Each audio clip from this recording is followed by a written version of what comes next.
बच्चों, पिछली कक्षाओं में जो हमने आपको किरण प्रकाश की पढ़ाई, उसकी थ्योरी अब समाप्त हो चुकी थी। अब हम इसके आपको एनसीईआरटी के न्यूमेरिकल्स कराएंगे। हालांकि हम न्यूमेरिकल्स काफ़ी आपको करा चुके हैं, साथ साथ हमने एग्जाम्पल के द्वारा भी कराए हैं, लेकिन फिर भी हम जो आपको एनसीईआरटी के अच्छे हमें न्यूमेरिकल्स लगते हैं जो बोर्ड में आए हुए हैं, वो आपको इस कक्षा में डिस्कस करेंगे। तो देखिए बच्चों, पहला ये क्वेश्चन है 9.3। इससे पहले जो दोनों क्वेश्चन है वो परावर्तन पर आधारित हैं, वो अब आपके सिलेबस का एक हिस्सा नहीं है। तो ये देखिए क्या कहता है, कोई टैंक 12.5 सेंटीमीटर ऊंचाई तक जल से भरा है। सबसे पहले तो आप क्या बनाएंगे, एक टैंक बनाएंगे, और ये टैंक कहाँ तक भरा हुआ है जल से, 12.5 सेंटीमीटर तक। कहाँ तक भरा हुआ है बच्चों, ये पूरी ऊंचाई इसकी हो गई h = वास्तविक गहराई हो गई 12.5 सेंटीमीटर। ठीक है। किसी सूक्ष्मदर्शी द्वारा बीकर की तली पर पड़ी किसी सुई की आभासी गहराई 9.4 सेंटीमीटर मापी जाती है। ये बच्चों सुई पड़ी है इस पर, तो इसकी आभासी गहराई कितनी मापी, गिवन वास्तविक गहराई कितनी है सुई की, जो जल की गहराई है बीकर में 12.5 सेंटीमीटर, और बच्चों कितनी मापी गई आभासी गहराई, ये स्मॉल h मैंने आपको बताई थी 9.4 सेंटीमीटर। क्या पूछता है, जल का अपवर्तनांक क्या है, हमसे n की वैल्यू पूछता है। वो बाद सेकंड पार्ट बाद में कराएंगे। तो चूंकि ये सूत्र हमने बताया था n बराबर वास्तविक गहराई अपॉन आभासी गहराई बताया था, तो बच्चों n बराबर वैल्यू पुट करो, h की वैल्यू 12.5, स्मॉल h की वैल्यू 9.4, 4 से 4 हटा दीजिए, तो 125 को आप 94 से डिवाइड कर देंगे, ये इसका अपवर्तनांक आ जाएगा, और ये लगभग 1.33 के आसपास। क्लियर। अब इसका सेकंड पार्ट देखिए, कह रहा बीकर में उसी ऊंचाई तक जल के स्थान पर 1.63 अपवर्तनांक के अन्य द्रव को प्रतिस्थापित किया गया। मतलब अब जल हटा दिया इससे और क्या लगा दिया, एक अन्य द्रव लगा दिया, उसका अपवर्तनांक है 1.63 सेंटीमीटर। सुई को पुनः फोकसित करने के लिए, मतलब सुई को फिर से देखने के लिए सूक्ष्मदर्शी को कितना ऊपर या नीचे ले जाना पड़ेगा। तो बच्चों पहले तो हम आभासी गहराई निकाल लेंगे, जब भी तो हम बताएंगे कि हमें यदि आभासी गहराई वास्तविक गहराई से कम आई तो हमें इसे नीचे करना पड़ेगा, और यदि ज़्यादा है तो इसे ऊपर करना पड़ेगा। तो देखिए कैपिटल H तो अब भी उतनी रहेगी 12.5 सेंटीमीटर। तो हमारे पास ये सूत्र है, क्योंकि n बराबर h/h, तो h = h/n। h की वैल्यू रखिए 12.5 और n की वैल्यू रखिए 1.65। तो ये जब हम इसे बच्चों सोल्व करेंगे तो इसकी वैल्यू आ जाएगी कितनी, 7.7 सेंटीमीटर, 7.7 सेंटीमीटर। अब देखिए पहले कहाँ देख रहे थे हम 9.4 पर, अब कहाँ दिख रहेगा हमें 7.4 पर। तो सूक्ष्मदर्शी का विस्थापन क्या हुआ, कितना विस्थापित करना पड़ेगा हमें, सूक्ष्मदर्शी का विस्थापन। तो ये हो जाएगा बच्चों, पहले 9.4 था वो ज़्यादा था तो उसमें सब्ट्रैक्ट कीजिए, 9.4 माइनस 7.7 कितना हमें खिसकाना पड़ेगा नीचे की ओर, बोलो 14 में से 7 गए 7, 8 में 7 गए 1.7 सेंटीमीटर। तो देखिए क्वेश्चन तो इतना बड़ा लग रहा है एनसीईआरटी का, लेकिन सॉल्यूशन में कुछ भी नहीं है। तो एनसीईआरटी की थोड़ी सी लैंग्वेज टफ होती है, क्वेश्चंस आसान होते हैं, उनके आंसर आसान होते हैं। अब देखिए क्वेश्चन में आपको, ये मैंने वैसे डिस्कस किया हुआ है आपको, लेकिन फिर भी ये मैं आपको करा देता हूँ।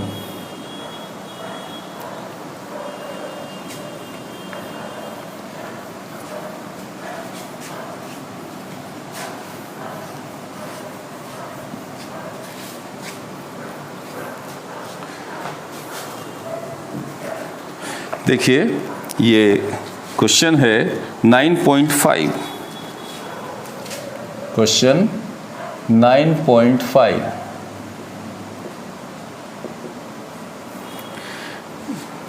ये कहता है जल से भरे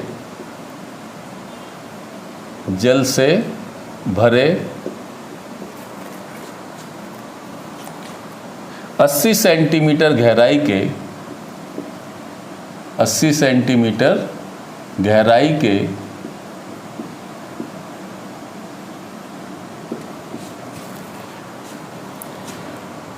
किसी टैंक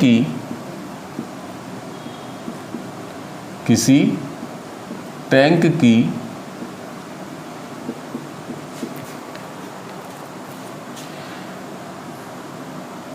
तली पर एक छोटा बल्ब रखा गया है। एक छोटा बल्ब रखा गया है।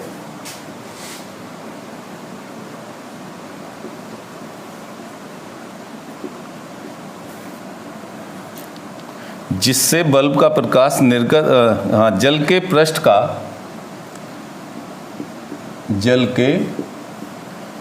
का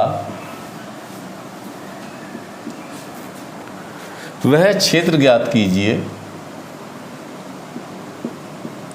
वह क्षेत्र ज्ञात कीजिए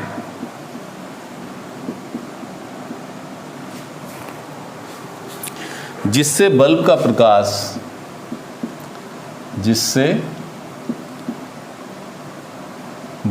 प्रकाश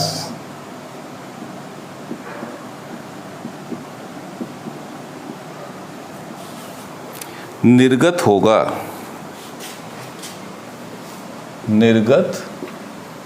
हो सकता है।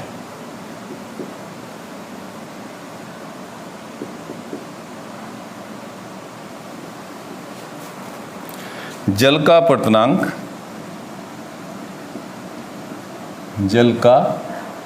अपवर्तनांक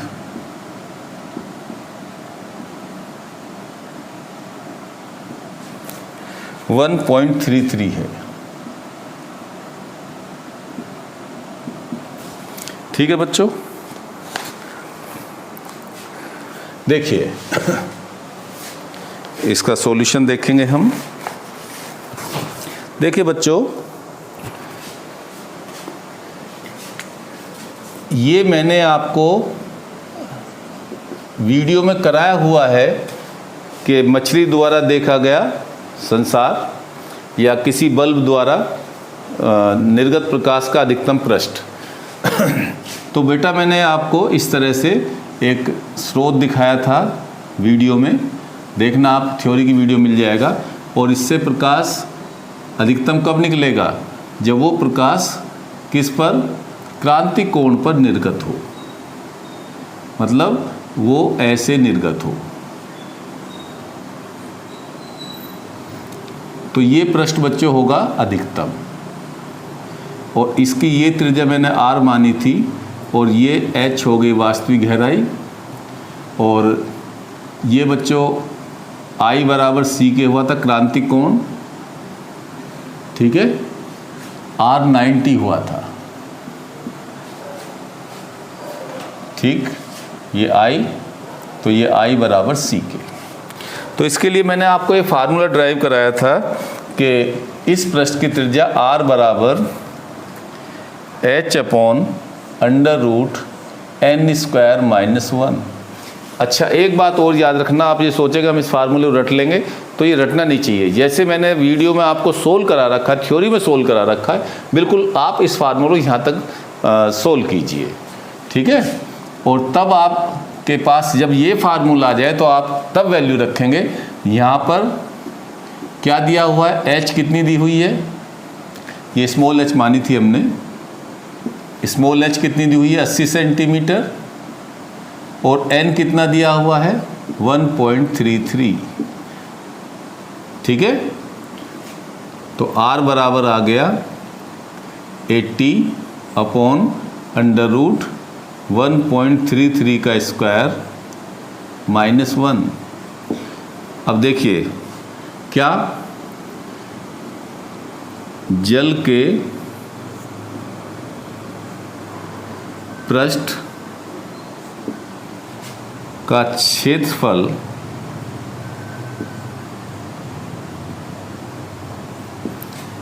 जिससे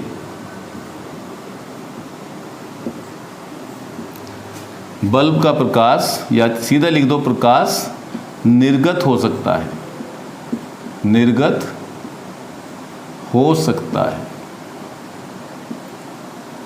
तो बेटा आप यहाँ लगाएंगे फार्मूला A बराबर पाई आर स्क्वायर।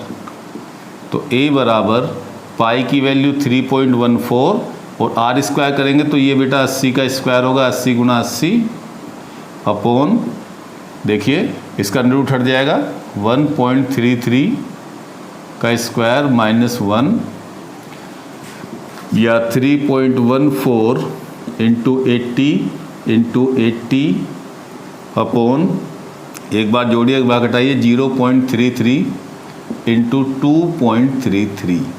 इसे बच्चों आप कैलकुलेशन करेंगे इसकी, ये सेंटीमीटर स्क्वायर में आ जाएगा। ठीक है, या इसका आंसर आपको मैं बताऊं, ये 2.6 इंटू 10 की पावर -4 कितना आएगा, ये लगभग ये 2.6 मीटर स्क्वायर आ रहा है। मतलब आप इसे सेंटीमीटर स्क्वायर आएगा ना, आप इसे ऐसे लिखेंगे 3.14 इंटू 80 अपॉन 0.33 इंटू 2.33 इंटू 10 की पावर -4 मीटर स्क्वायर, और आप इसे कैलकुलेट करेंगे तो ये आपके पास वैल्यू आ जाएगी 2.6 मीटर स्क्वायर। ठीक है, चलिए और एक क्वेश्चन आपको मैं डिस्कस करता हूं। अच्छा, प्रिज्म के क्वेश्चन मैंने बहुत सारे आपको डिस्कस किए हुए हैं। यदि बोर्ड में प्रिज्म का क्वेश्चन आएगा तो एनसीईआरटी से नहीं आएगा, क्योंकि एनसीईआरटी की कैलकुलेशन थोड़ी टफ है ये दी हुई, इसलिए प्रिज्म का 9.6 क्वेश्चन जो है ये आप चाहे मत करना, और जो मैंने आपको वीडियो में कराए हैं वो क्वेश्चन आप जरूर करना। अब इसके बाद में 9.7 देखते हैं।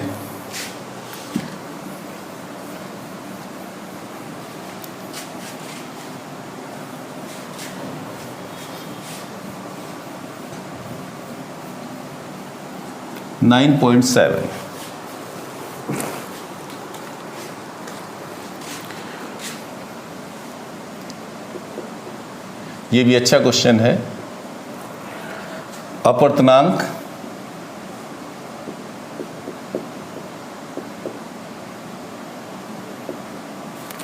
.55 के कांच के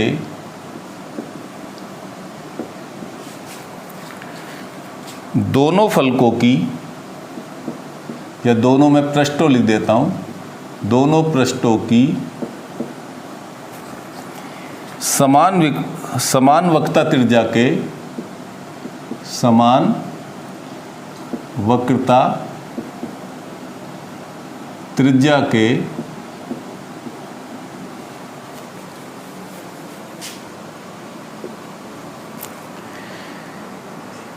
उभयोत्तल लेंस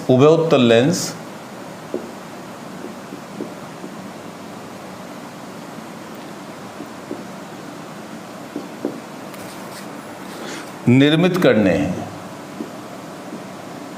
बनाने हैं ना, निर्मित करने हैं।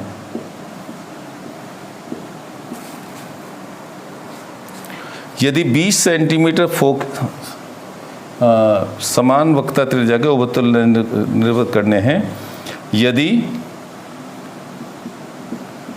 लेंस की फोकस दूरी, यदि लेंस की फोकस दूरी 20 सेंटीमीटर हो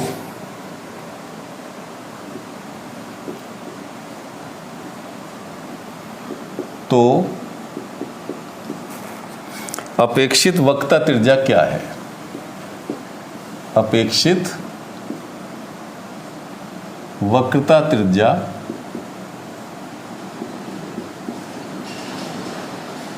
क्या है?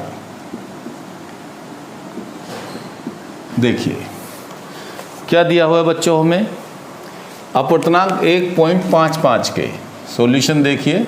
तो हमें बच्चों ANG दिया हुआ है, कांच का अपवर्तनांक वायु के सापेक्ष 1.55, ना भी दिया हो वायु तो वायु के सापेक्ष दिए रहते हैं अपवर्तनांक। अवयवोत्तल लेंस निर्मित करने समान वक्रता त्रिज्या, तो हमने देखिए R1 को तो R मान लिया, उत्तल लेंस है तो उत्तल लेंस की ये उभयोत्तल कह रहा है, मतलब दोनों सतह उत्तल है, तो R1 तो बराबर R लेट माना और R2 हम मानेंगे इसकी -R। लेंस की फोकस दूरी उत्तल लेंस है तो बेटा कैसी लेंगे, प्लस की 20 सेंटीमीटर। इस R का मान निकालना, तो by lens maker formula, by lens makers formula जो मैंने आपको डिस्कस किया था, पतले लेंसों का सूत्र या लेंस बनाने वालों का फार्मूला, सूत्र 1/f बराबर ANG -1/R1 -1/R2। अब वैल्यू पुट कीजिए, 1/f, f की वैल्यू हमें दी हुई है, कितनी दी हुई है बच्चों, 20, ANG 1.55 -1/R1 कितना दिया हुआ है, 1/R -1/R2 -R, तो ये माइनस माइनस प्लस हो जाएगा, तो 1/20 इक्वल टू 0.55 इंटू 2/R, ये माइनस माइनस प्लस हो गया, 1/R प्लस 1/R 2/R। अब देखिए बेटा ध्यान से देखना है, 2 पॉइंट हटा रहा हूँ, 100 से मल्टीप्लाई, 2 से आ गया 50, ठीक है, 0 से 0 कैंसिल, इसकी 5 से आ गया 11, तिरछी गुणा कर लीजिए, R बराबर 22 सेंटीमीटर। समझ में आया? तो प्रत्येक वक्रतल की त्रिज्या कितनी होगी, वक्रता त्रिज्या 22 सेंटीमीटर। अब एक बहुत तेजी से एक क्वेश्चन और करते हैं, ये भी बहुत इंपॉर्टेंट क्वेश्चन है, कंसेप्ट समझने लायक है।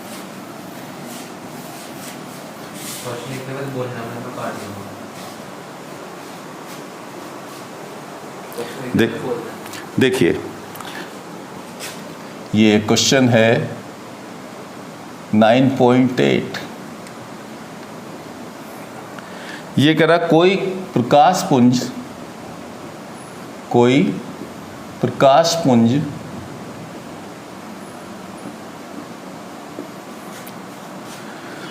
किसी बिंदु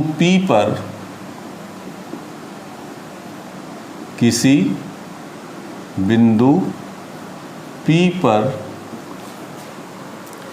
अभिसरित होता है।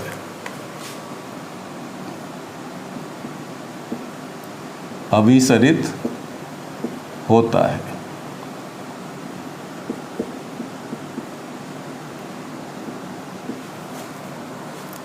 कोई लेंस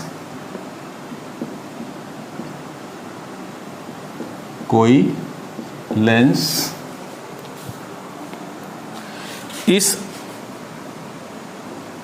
अभिसारी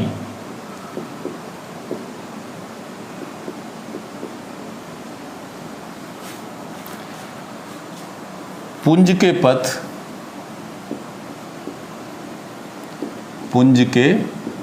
पथ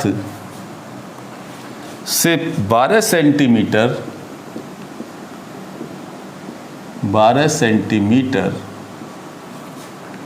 दूर रखा जाता है।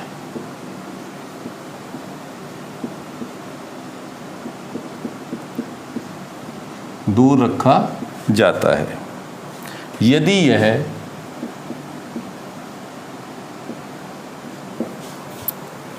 ए पार्ट 20 सेंटीमीटर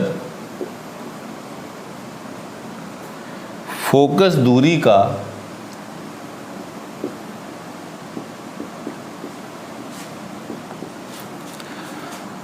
उत्तल लेंस है। उत्तल लेंस है।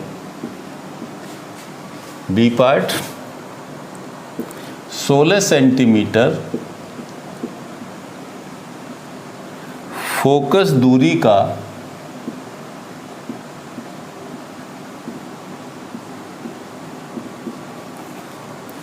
अवतल लेंस है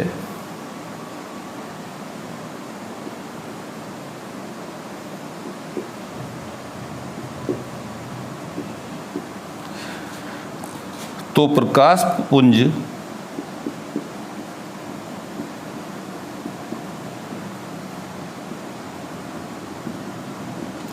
किस बिंदु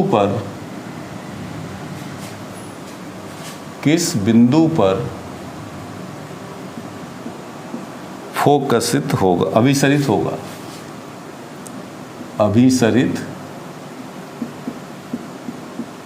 होगा।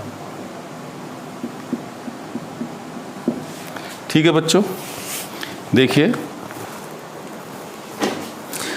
क्या कहता है, कोई प्रकाश पुंज किसी बिंदु P पर अभिसरित है। सॉल्यूशन देखिए, ये बच्चों प्रकाश पुंज है और ये किस पर अभिसरित है, मतलब किस पर मिलता है, बिंदु P पर। ठीक है, प्रकाश पुंज है, किरणें अनंत से आ रही हैं। कोई लेंस इस अभिसारी पुंज के पथ से 12 सेंटीमीटर दूर रखा जाता है। पहली स्थिति, इससे 12 सेंटीमीटर दूर रखा, 20 सेंटीमीटर का उत्तल लेंस है। ये बच्चों ऐसे, ये क्या है, एक उत्तल लेंस है, फोकल लेंथ इसकी 20 सेंटीमीटर। और किससे, कोई लेंस इस अभिसारी पुंज के पथ से 12 सेंटीमीटर, मतलब ये डिस्टेंस जो आपको दी वो 12 सेंटीमीटर। ये तो u आप इसमें देखो प्लस की लेंगे क्योंकि लेंस के पीछे की दूरी है 12 सेंटीमीटर। v निकालना हमें, कहाँ पर ये फोकसित होगा। तो बाय लेंस इक्वेशन, लेंस के सूत्र से क्या है बच्चों फार्मूला, 1/f बराबर 1/v माइनस 1/u। तो 1/f हो गया 20, 1/v हमें फाइंड आउट करना, माइनस 1/u 12। प्लस का लेंगे, ध्यान रहे u की वैल्यू लेंस के पीछे की दूरी है। तो देखिए इसको इधर लाएंगे, प्लस का हो जाएगा 1/20 प्लस 1/12 इक्वल टू 1/v। तो ये आ गया बच्चों 1/v इक्वल टू एलसीएम 60 तो सबका आ ही जाएगा, 20 तिया 60, 12 पंजे 60, तो v इक्वल टू 60/8, 15 चौका 60, 4 से 15 आ गया, 4 दूनी 8, तो 7.5 सेंटीमीटर। मतलब क्या हुआ, अब ये बिंदु, अब ये यहाँ पर फोकस हो जाएगा इससे, इस तरह से। ये डिस्टेंस कितनी होगी, 12 सेंटीमीटर। बिल्कुल सही आंसर है। क्यों, क्योंकि उत्तल लेंस किरणों को सिकोड़ देता है। ये P पर ना कन्वर्ज होके कहाँ, उससे पहले ही कन्वर्ज हो जाएगी P' पर। आया समझ में, गुड। अब सेकंड पार्ट समझते हैं। दूसरा लेंस कैसा है, अब हमने लेंस कैसा रखा, बोलो, अवतल लेंस रखा है।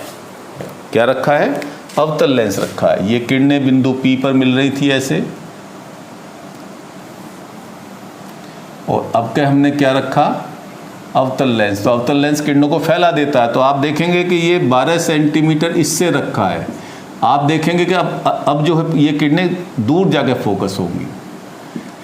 ठीक है, F इसकी अवतल है तो माइनस की 16 सेंटीमीटर, तो U तो कितना हुआ, वही प्लस 12 सेंटीमीटर। याद रखना लेंस के पीछे की दूरी है। V फाइंड आउट करना है, F minus 16 centimetre. By lens equation 1/f equal to 1/v minus 1/u। 1/f की वैल्यू -16 बराबर 1/v फाइंड आउट करना, निकालना है, माइनस 1/u कितना, 12। इसको इधर लाइए, प्लस का हो जाएगा। तो -1/16 plus 1/12 12 equal to 1/v। LCM सब जानते हैं 48 हो जाएगा, माइनस की 3 प्लस की 4 equal to 1/v। 1/48 equal to 1/v। तो v बराबर 48 सेंटीमीटर। अब देखिए अवतल ने कर देना अपना काम। यदि ये किरणें यदि ये किरणें यहाँ फोकसित हो रही थी, मतलब अभिसरित हो रही थी बिंदु P पर, अब वो कहाँ फोकसित होंगी? बोलो, ऐसे P डैश पर 48 सेंटीमीटर पर। ठीक है बच्चों, तो आज की कक्षा में इतना ही। कल की कक्षा में हम इससे आगे आपको कुछ और इम्पोर्टेंट न्यूमेरिकल्स कराएंगे जो बोर्ड के पॉइंट ऑफ व्यू से इम्पोर्टेंट हैं। एक 2020 में ही क्वेश्चन आया, इसी साल क्वेश्चन आया है, वो भी मैं आपको कल डिस्कस करूँगा। Thanks very much.